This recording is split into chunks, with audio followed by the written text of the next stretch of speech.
سيادة الرئيس، سيادة الرئيس، اعذرني على قلة الحياء، بس هذه تعتبر ورطة. ايش فيك؟ وتكلم بكلام مفهوم. كيف ايش فيك يا سيادة الرئيس؟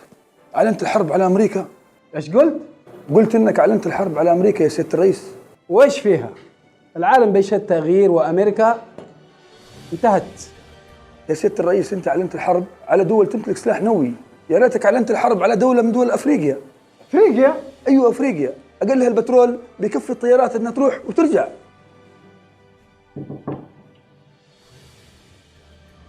وصل يا فخامة الرئيس. خله يدخل، بس نبه عليه، لو تكلم بحرف واحد علي بكون إعدامه في نفس اللحظة. من جاي سيادة الرئيس؟ البترول حقك. تفضل.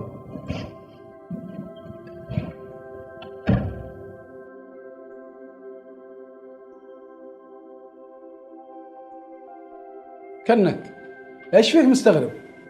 يا رجال هلل، القصر اللي برع فخم والله انه مبهرني. يا رجال هلل، السرجة اللي فيه بتكفي ملعب دولي. ايش اللي حصل؟ قول ما شاء الله تبارك الله يا مصعب. ليه؟ قول ما شاء الله اللي بأمرهم يضربونك بالرصاص. ماشي داعي تخسر رصاص ولا شيء، ما شاء الله تبارك الله. ايش اللي حصل هذا؟ قبل ما تهد القصر على روسنا محتاجينك تدمر أمريكا. من هذي أمريكا؟ أنت بتقول لي شبه مشنقة. لا، أمريكا اللي عملتها الدولار.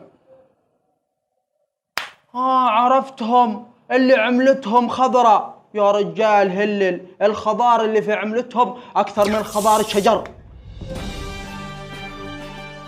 وردنا الآن الخبر التالي بأن عملة الدولار قد فقدت صبغتها في عموم دول العالم، وتوجه الولايات المتحدة الأمريكية اتهاماتها إلى البنك الدولي بسويسرا على أنه المتهم الأول، وتدعو لانعقاد قمة كبرى للدول الكبرى. الله أكبر! ايش ذا؟ ايش الإجرام هذا يا مصعب؟ هلل ايه بابوك تقول بلعت نهر في جوفك. قول ما شاء الله يا مصعب. على ايه اقول؟ قول الآن ما شاء الله بأمرهم يشلمونك. ما شاء الله تبارك الله. سيادة الرئيس، اعذرنا، أنا تعبان بروح برتاح شوي. والله ما تحرك مكان لما نهي أمريكا اليوم. يا سيادة الرئيس، أنا انتهيت قبل أمريكا. ما هي مشكلة، يتكلم عليك ولا يتكلم علي. مصعب، نبغاك تهد البنية التحتية لأمريكا. يا فخامة الرئيس هلل، كار علي أمريكا، منهم هنذيلة. عرفتهم، ليكون ذولاك اللي عيونهم تقول قبضهم النوب. أيضا هنا خبر عاجل: انتشار فيروس غريب في الدول الآسيوية يجعلهم عميان.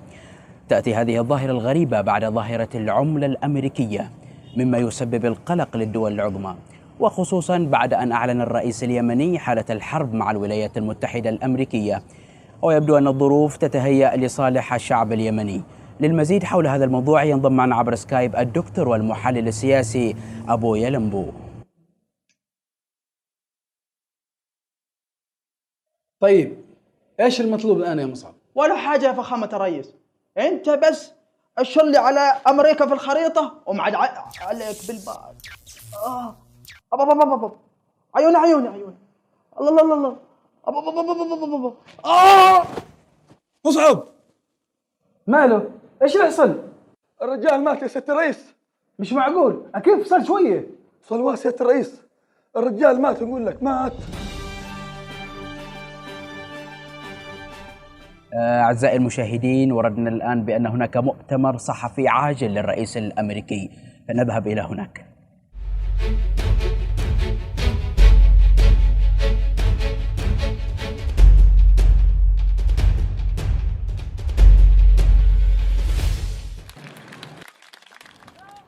First, I want to show to the great people of the United States that there is no any country in the world that could threaten the peace and stability of this great nation. Regarding to the threats of the president of Yemen, I believe that he has taken hallucination pills, and we have already sent him a direct warning a short time ago. And I think he has officially received this message. I would like to say to the president of Yemen that we have gotten into his plans a long time ago, and we have the same weapons that he keeps secretly. Let's say 25 copies of that weapons, and that's a model of that. We have officially developed these weapons and supported with high-level techniques that astonish the whole world in the near future. To sum up, we want to say to the president of Yemen, this is the last warning. Do not set up the hornet's nest. And we say in Arabic, حضرمي لا تهارش بين الدبابير.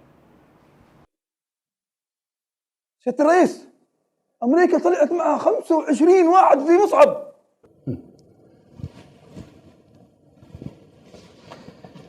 لا تخاف، نحن معانا الأخضر. ويلا نخزن ونجيب فكرة سلاح جديد.